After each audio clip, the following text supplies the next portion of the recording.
എല്ലാവർക്കും നമസ്കാരം. Welcome to Aims blog. ഞാൻ ഇന്ന് നിങ്ങളുടെ മുൻപിൽ വന്നിരിക്കുന്നത് എനിക്കുണ്ടായ ഒരു യാത്രാ അനുഭവം എന്ന് പറയണോ അതൊരു തിക്താനുഭവം എന്ന് പറയണോ എന്ന് എനിക്ക് അറിയത്തില്ല. പക്ഷെ എനിക്കുണ്ടായ ഒരു ഹൊറിബിൾ സിറ്റുവേഷൻ ഐ ഫേസ്ഡ് എന്ന് വേണേൽ പറയാം.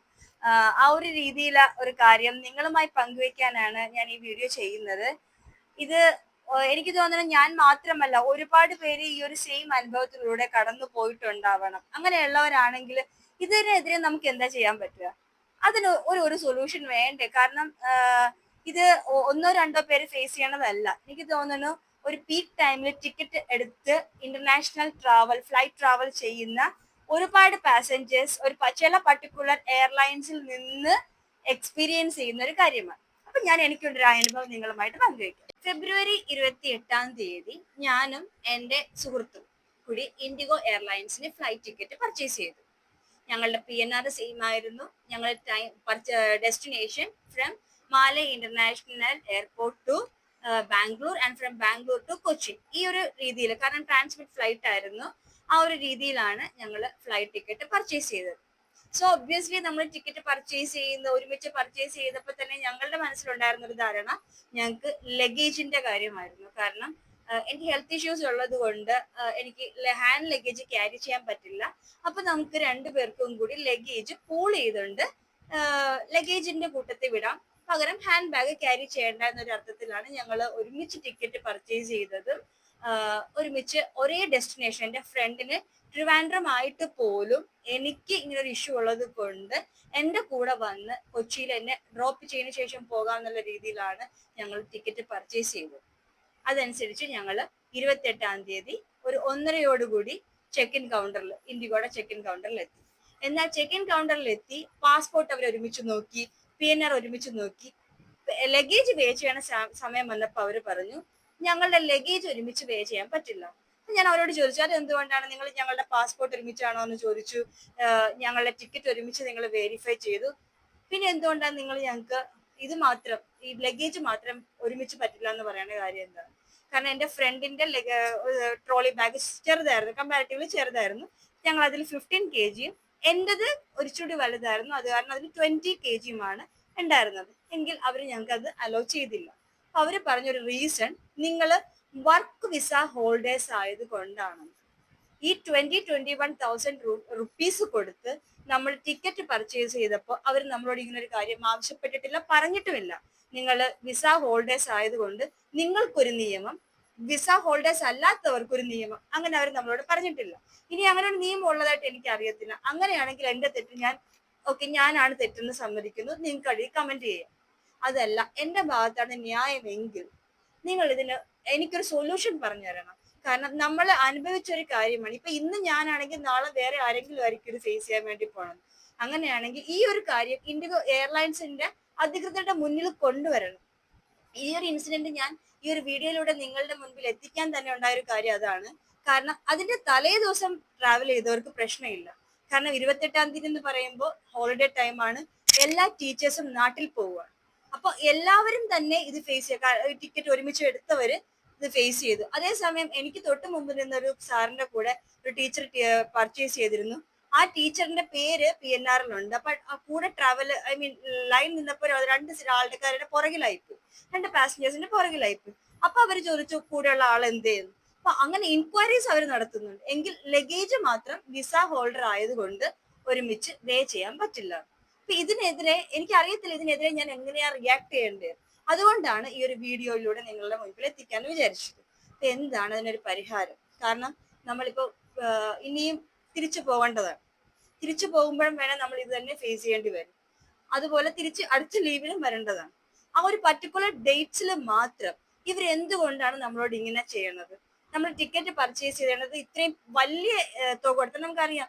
അല്ലാത്ത ദിവസങ്ങളിലൊക്കെ നോക്കിയാൽ 14, 15, 14, 15,000 റേഞ്ചിൽ നിൽക്കുന്ന ടിക്കറ്റ് നമ്മളുടെ വെക്കേഷൻ ടൈമിൽ പോകുന്ന റേഞ്ച് അവർ ഓപ്പൺ ചെയ്യുമ്പോൾ തന്നെ ഒരു വിത്തിൻ അവേഴ്സ് അത് 20, 21, 22,000 പോകുന്നത്. അപ്പോൾ എന്തെങ്കിലും ഒരു പരിഹാരം ഗവൺമെന്റിന്റെ ഭാഗത്തുനിന്നോ അല്ലെങ്കിൽ ഈ എയർലൈൻസിന്റെ ഭാഗത്തുനിന്നോ നമുക്ക് ഉണ്ടാവണം. അതിനാണ് ഞാൻ നിങ്ങളുടെ മുമ്പിൽ ഈ ഒരു ഇൻസിഡന്റ് കൊണ്ടുവന്നത്. ഇനി ഇത് മാത്രമല്ല, ഇത് കൂടാതെ വേറെയും കുറെ കാര്യങ്ങൾ ഞങ്ങൾ അവിടെ എക്സ്പീരിയൻസ് ചെയ്തു. ഓക്കെ, ചില സമയത്ത് ഡിലേ വരാറുണ്ട്, അത് നമ്മൾ അക്സെപ്റ്റ് ചെയ്യുന്നു. കാരണം delay it happens because weather കണ്ടീഷന്റെ ബേസിലോ അല്ലെങ്കിൽ ഏതെങ്കിലും ഒരു കാര്യത്തിന്റെ ബേസിൽ ഡിലേ വരാറുണ്ട്. പക്ഷെ ഡിലേ വരുമ്പോൾ അതിനനുസരിച്ചിട്ടുള്ള പരിഹാരം എയർലൈൻ ചെയ്യാറുണ്ട്. ഫോർ എക്സാമ്പിൾ, കഴിഞ്ഞ വട്ടം ഞങ്ങൾ പോയപ്പോൾ മോൾഡിവിയൻ എയർലൈൻ ഡിലേ വന്നു. അപ്പൊ അവര് പാസഞ്ചേഴ്സ് വെയിറ്റ് ചെയ്തത് കൊണ്ട് തന്നെ അവർ നമുക്ക് ഫുഡ് പ്രൊവൈഡ് ചെയ്തു. എങ്കിൽ ഇൻഡിഗോ എയർലൈൻസ് ഒരു ഗ്ലാസ് കുടിവെള്ളം പോലും പാസഞ്ചേഴ്സിന് അലോ ചെയ്യുന്നില്ല. കാരണം ഈ ഡിലേ വരുന്നത് നമ്മുടെ പ്രശ്നമല്ല, അവരുടെ പ്രശ്നമാണ്. ഇപ്പൊ നമ്മൾ വേണമെങ്കിൽ ടിക്കറ്റ് എടുക്കുന്ന കൂട്ടത്തിൽ ഫുഡ് നമ്മൾ ഓപ്റ്റ് ചെയ്യാത്തത് ഒന്നെങ്കിൽ ഫിനാൻഷ്യൽ ബുദ്ധിമുട്ട് കൊണ്ടായിരിക്കണം, അല്ലെങ്കിൽ ഓക്കെ ഇത്ര പെർട്ടിക്കുലർ ടൈം കൊണ്ട് നമ്മൾ എത്തുമല്ലോ എന്നുള്ളൊരു ഇതിലായിരിക്കണം. അപ്പൊ നമ്മൾ അങ്ങനെ ചെയ്യുമ്പോൾ അവരുടെ ഭാഗത്തു നിന്നൊരു ഡിലേ വരുമ്പോൾ അറ്റ്ലീസ്റ്റ് ഒരു ഗ്ലാസ് വെള്ളമെങ്കിലും അവർ നമുക്ക് തരാൻ ബാധ്യസ്ഥനാണെന്നാണ് എൻ്റെ ഒരു അഭിപ്രായം. അതെന്റെ പെർസ്പെക്റ്റീവ് ആണ്. തിരിച്ചാണെങ്കിൽ നിങ്ങൾക്ക് അത് പറയാം. ഇതിനൊരു എക്സാമ്പിൾ എനിക്ക് ഞാൻ പറഞ്ഞല്ലോ, മോൾഡീവിയൻ. അതുപോലെ തന്നെ ശ്രീലങ്കൻ എയർലൈൻസും കഴിഞ്ഞതിന്റെ വട്ടം ഞങ്ങളുടെ കൂടെ വർക്ക് ചെയ്യുന്ന കുറച്ച് ടീച്ചേഴ്സിന്റെ ഫ്ലൈറ്റ് ഡിലേ ആയപ്പോൾ അവർ ഫുഡ് ലഞ്ചാണ് പ്രൊവൈഡ് ചെയ്തത്. അപ്പൊ ഞാൻ അങ്ങനെ പ്രൊവൈഡ് ചെയ്യണമെന്ന് പോലും അല്ല, അറ്റ്ലീസ്റ്റ് ഒരു ഗ്ലാസ് വെള്ളമെങ്കിലും അവർ നമുക്ക് പ്രൊവൈഡ് ചെയ്യായിരുന്നു. അതിനുശേഷം ഞങ്ങള് ഇവിടെ ബാംഗ്ലൂർ ഇന്റർനാഷണൽ എയർപോർട്ടിൽ വന്നിറങ്ങി. അവിടെയും സെയിം അനുഭവങ്ങൾ തന്നെ. ലഗേജ് മാറിപ്പോകുന്നു, അത് ലഗേജിന് കംപ്ലൈന്റ് ചെയ്യണവര്. ഇത് എനിക്കുണ്ടായതല്ല, ഞാൻ കണ്ട കാര്യങ്ങളാണ്. ലഗേജ് എക്സ്ചേഞ്ച് ആയി പോയ ടീച്ചേഴ്സ് അവിടെ തിരക്കി നടക്കുന്നു, ലഗേജ് മാറിപ്പോയവർ അവിടെ വെയിറ്റ് ചെയ്യുന്നു. അവർക്കും കണക്റ്റഡ് ഫ്ലൈറ്റ് ആണ്. ട്രിവാൻഡ്രം ഫ്ലൈറ്റിലേക്ക് പോകേണ്ട ഒരു ടീച്ചർ 8:30 PM ആയിട്ട് പോലും അവിടെ വെയിറ്റ് ചെയ്യുമായിരുന്നു. ഇന്റർനാഷണലിന്റെ അവിടെ 9:05 ആ ടീച്ചറിന്റെ ഫ്ലൈറ്റ്. അപ്പൊ അങ്ങനെ ഒരുപാട് പേര് അവിടെ ഫേസ് ചെയ്യണമുണ്ട്. അത് കഴിഞ്ഞിട്ട് ഇത് എനിക്ക് അവിടെ നിന്ന് കിട്ടിയ ബോർഡിംഗ് പാസ്. ഈ ബോർഡിംഗ് പാസിൽ നമുക്ക് ഇന്റർനാഷണലിന്റെ അവിടെ വെച്ച് മോലെ വെച്ച് തന്നെയാണ് അവര് ഇൻഡിഗോ എയർലൈനിന്റെ സ്റ്റാഫ് നമുക്ക് അടിച്ചു തന്നു. 2 ബോർഡിംഗ് പാസ് ഒരുമിച്ചാണ് തന്നത്. എന്നിട്ട് പറഞ്ഞു നിങ്ങൾക്ക് ബോർഡിംഗ് പാസിൽ ഡൊമസ്റ്റിക്കിൽ ഇറങ്ങുമ്പോൾ 2 ആണെന്ന് പറഞ്ഞു.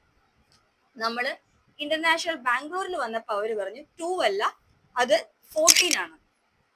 ഈ ഞാൻ പറഞ്ഞു ലഗേജിന്റെ ആ ഒരു ഇത് വെച്ചിട്ട് നമ്മളെല്ലാം ഹാൻഡ് ലഗേജ് കയറ്റിയിരിക്കുവായിരുന്നു. അപ്പോൾ നമ്മൾ ഹാൻഡ് ഫ്രീ ആയിട്ട് നടക്കാൻ വേണ്ടി വന്ന പാട്ടില് 6 kg ആയിരുന്നു എന്റെ ബാക്കിലും ഉണ്ടായിരുന്ന ബാക്ക് പാക്കിൽ. അങ്ങനെ അതുമായിട്ട് തിരിച്ചിവിടെ വന്നു. തിരിച്ചു വന്നപ്പോൾ അവര് പറഞ്ഞു 14 ചെന്നപ്പോൾ 14 അല്ല, അത് 2 ആണ്. ഒരു ഗേറ്റിൽ പോലും ഒരു കൺസിസ്റ്റൻസി അവർക്ക് കീപ്പ് ചെയ്യാൻ പറ്റുന്നില്ല. അവിടെ തള്ളുന്നു, ഇങ്ങോട്ട് തട്ടുന്നു. അങ്ങനെ നമ്മളായിട്ടുണ്ടെങ്കിൽ തട്ടിക്കളിക്കുക. നമ്മൾ പേ ചെയ്യണത് ക്യാഷ് അല്ലേ? എനിക്ക് അറിയാത്തത് കൊണ്ട് ചോദിക്കുക. കാരണം ഒരു പാസഞ്ചേഴ്സിന്, ഒരു കസ്റ്റമറിനെ മാന്യമായി ട്രീറ്റ് ചെയ്യാനായിട്ട് ഈ എയർലൈൻ പഠിച്ചിട്ടില്ല എന്ന് തോന്നുന്നു. അവർക്ക് ഒരുപാട് സർവീസ് ഉള്ളത് കൊണ്ടായിരിക്കണം ഏറ്റവും കൂടുതൽ ആൾക്കാർ ഈ ഒരു എയർലൈൻ വേറെ ഒരു വഴിയില്ലാത്തത് കൊണ്ട് ബുക്ക് ചെയ്യുന്നത്. അപ്പൊ ആ ഒരു രീതിയിൽ നമ്മൾ അനുഭവിക്കുന്ന കാര്യങ്ങൾ നിങ്ങൾക്ക് അറിയാവുന്ന രീതിയിൽ ആരെങ്കിലും ഉണ്ടെങ്കിൽ അവരുടെ മുൻപിൽ കൊണ്ടുവരണം. പിന്നെ ഡിലേ ആയതിന്റെ കാര്യം അന്വേഷിക്കാൻ ചെന്ന ഞാനും എൻ്റെ ഫ്രണ്ടും അവിടെ എക്സ്പീരിയൻസ് ചെയ്തത് വേറൊരു രീതിയാണ്. നമ്മൾ അവരോട് പറഞ്ഞു, നിങ്ങൾ അനൗൺസ് ചെയ്തല്ലോ 10 minutes ആണ് ഡിലേ എന്നുള്ളത്, ഇപ്പൊ 20 minutes ആയല്ലോ മാം, അപ്പൊ എന്താ ചെയ്യുക? അവിടെ അവർ പറയുക ഇപ്പൊ വരും, വെയിറ്റ്. ഓൺ ദ സ്പോട്ട് ഒരു കസ്റ്റമറിന്, ഒരു പാസഞ്ചറിന് കൊടുക്കേണ്ട റിപ്ലൈ പോലും കംപ്ലീറ്റ് ആകാതെ വേറൊരു ഫോൺ കോൾ എടുത്തിട്ട് ഫ്രീ ആണോ എന്നാണ് ചോദിക്കുന്നത് അപ്പുറത്തിരിക്കുന്ന വ്യക്തിയോട്.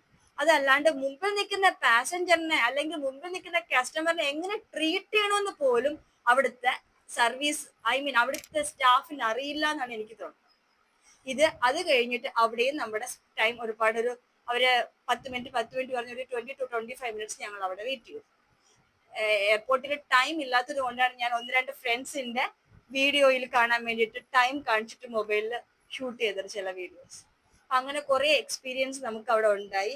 ഇതിനെതിരെ നമ്മൾ എന്താ ചെയ്യാൻ പറ്റുക നമുക്ക്? കാരണം എനിക്കറിയാം 1-2 പേര് വിചാരിച്ചിട്ടുള്ള കാര്യമല്ല ഇത്, പക്ഷെ ഒരുപാട് പേര് ഫേസ് ചെയ്യുന്ന കാര്യമാണ്. ടിക്കറ്റിന്റെ ഈ കുത്തനെയുള്ള റേറ്റ്, അതുപോലെ ഈ പുവർ സർവീസ്. നിങ്ങൾ എന്താ ചെയ്യേണ്ടതെന്നുള്ള ഒരു കാര്യം എനിക്ക് കമന്റിലൂടെ പറഞ്ഞത്. അത് അല്ല ഞാനാണ് പറഞ്ഞത് ഇങ്ങനെയാണെന്നോ എനിക്ക് റൂൾ അറിയത്തില്ല എന്നാണെങ്കിൽ അതും കൂടി നിങ്ങൾ ഈ കമന്റിലൂടെ പറഞ്ഞു. ഈ ഒരു കാര്യം നിങ്ങൾ എല്ലാം മാക്സിമം ഷെയർ ചെയ്യുക. കാരണം ഇതിന് നടപടി എടുക്കാൻ പറ്റുന്ന ആരെങ്കിലും ഉണ്ടെങ്കിൽ അവരുടെ മുൻപിൽ ഈ വീഡിയോ എത്തട്ടെ. So it's a humble request and thank you. എന്റെ കൺസേൺ എന്റെ മാത്രമല്ല, എന്റെ കൂടെ അന്ന് കൂടിയിരുന്ന ഒരുപാട് പേരുടെ കൺസേൺ ആണ് ഈ വീഡിയോയിലൂടെ ഞാൻ പറയുന്നത്. സോ ഇത്രയുമേ ഉള്ളൂ. Signing off. ബൈ.